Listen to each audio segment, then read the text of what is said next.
अगर आप में सच झेलने की सच में हिम्मत हो ना, तभी ये वीडियो एंड तक देखना, क्योंकि आज जिस कहानी के बारे में मैं बताने वाली हूँ वो इतिहास का एक ऐसा इंसिडेंट है जिसे सुनकर शायद आपकी रूह कांप जाएगी। अब आप ही सोचो, अगर आपको अपने ही घर से बाहर निकाल दिया जाए तो आपको कैसे लगेगा, और क्या हो अगर सालों से साथ रहने वाले आपके पड़ोसी ही आपकी जान लेना चाहे तो बुरा लगेगा ना।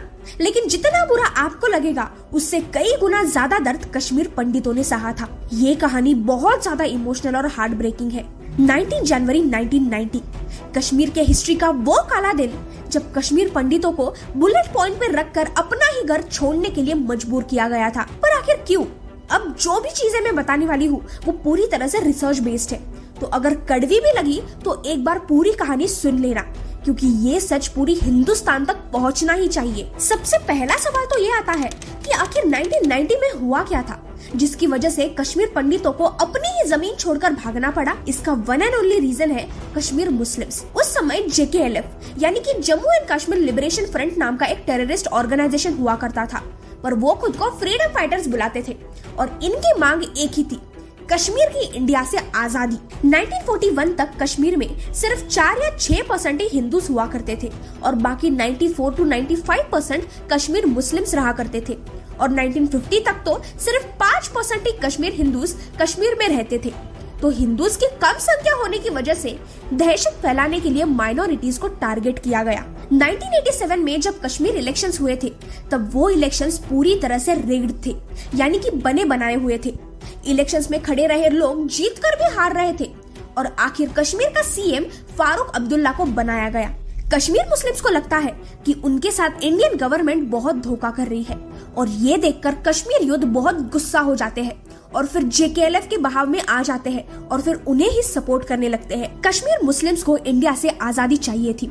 उन्हें लगता था कि इंडिया जानबूझकर कश्मीर पर कंट्रोल कर रहा है, इसलिए उन्होंने सबसे पहले कश्मीर पंडितों को टारगेट किया और उन्हें बस 3 ही ऑप्शंस दिए गए थे। एक तो मुस्लिम कम्युनिटी में कन्वर्ट हो जाओ, कश्मीर छोड़कर भाग जाओ या फिर मर जाओ।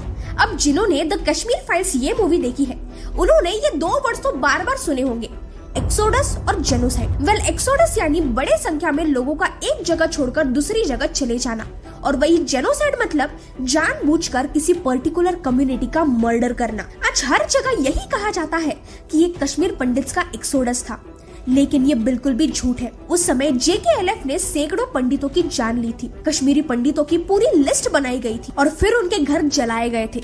उनके माथे पर बंदूक रखकर उन्हें सीधा मार दिया गया था, फिर वो किसी कोर्ट का जज हो या फिर कोई ऑफिसर। अब इसे एक्सोडस कहे या फिर जेनोसाइड, आप ही कमेंट्स में बताओ। कश्मीर वैली में इतना सब कुछ हो रहा था और हमारी सरकार गूंगे बहरे की तरह हाथ में हाथ रखकर बैठी थी। कश्मीरी पंडितों ने इंडियन गवर्नमेंट से मदद की भीख तक मांगी थी, लेकिन वहाँ से कोई रिस्पांस नहीं आया, बल्कि गवर्नर जगमोहन जी ने खुद पंडितों को अपनी जान बचाने के लिए कश्मीर छोड़कर जाने के लिए कहा। कश्मीरी पंडितों का कहना है कि उन्हें पाकिस्तानी टेररिस्ट या फिर इन कश्मीरी मुस्लिम्स ने फोर्सफुली कश्मीर वैली से भगा दिया। कश्मीरी पंडितों ने उन्हें फाइट बैक करने की भी कोशिश की, लेकिन उसके बदले में उन्हें सिर्फ और सिर्फ मौत मिली। 20 जनवरी 1990 को इन सभी इंसिडेंट्स के कारण कश्मीर पंडित कम्युनिटी ने इमीडिएटली वैली को छोड़ने का डिसीजन लिया। जितना पॉसिबल है उतना सामान लिया और जैसे हो सकता है उतना जल्दी कश्मीर छोड़ दिया। जनवरी से मार्च के बीच में हजारों फैमिलीज कश्मीर से दूसरे इलाके पर शिफ्ट हो गए। उनके घरों को या तो जलाया गया या फिर उन पर कब्जा कर लिया गया। कश्मीरी पंडित संघर्ष समिति यानी कि KPSS के अकॉर्डिंग 1990 से 1992 के बीच में कश्मीर में रहने वाले 1,40,000 कश्मीरी पंडितों में से 1 लाख लोगों ने कश्मीर छोड़ दिया था। इसी के साथ 1990 से 2011 तक लगभग 400 कश्मीरी पंडितों को मिलिटेंट्स ने चुन चुन कर मार दिया था। इन नंबर्स पर मत जाओ, पर एक बार उन फैमिलीज के बारे में सोचो जिन्होंने अपनों को ही इस इंसिडेंट में गवा दिया है। वैसे हाँ, इस इंसिडेंट में सिर्फ पंडित ही नहीं बल्कि कई सारे मुस्लिम्स भी मारे गए थे। जिस दिन कश्मीरी पंडितों ने वैली छोड़ा उसके अगले ही दिन यानी कि 21 जनवरी को CRPF यानी कि सेंट्रल रिजर्व पुलिस फोर्स ने 150 से भी ज्यादा मुस्लिम प्रोटेस्टर्स की गौकदल ब्रिज पर गोली मारकर हत्या कर दी, जो कि कश्मीर हिस्ट्री का सबसे वर्स्ट मैसाकर में से एक है। अब मेन सवाल तो ये आता है कि 32 इयर्स तक हमसे ये सारा सच छुपाया क्यों गया? हमें हिस्ट्री में हिटलर और उनके वर्ल्ड वॉर्स की कहानी तो बताई जाती है, लेकिन फिर कश्मीर के बारे में हमें क्यों नहीं बताया जाता? अगर बचपन से ही हमें हमारी हिस्ट्री के बारे में सही नॉलेज होता तो शायद आज भारतीय लोग भारत को और अच्छे से समझ पाते। अगर विवेक अग्निहोत्री जी ने द कश्मीर फाइल्स ये शानदार मूवी नहीं बनाई होती तो शायद ये कड़वा सच इंडिया के लोगों के सामने कभी नहीं आता। So big salute to him. दोस्तों, इस वीडियो को जितना हो सके उतना शेयर करना, क्योंकि ये सच जानना हर एक भारतीय का हक है। जय हिंद।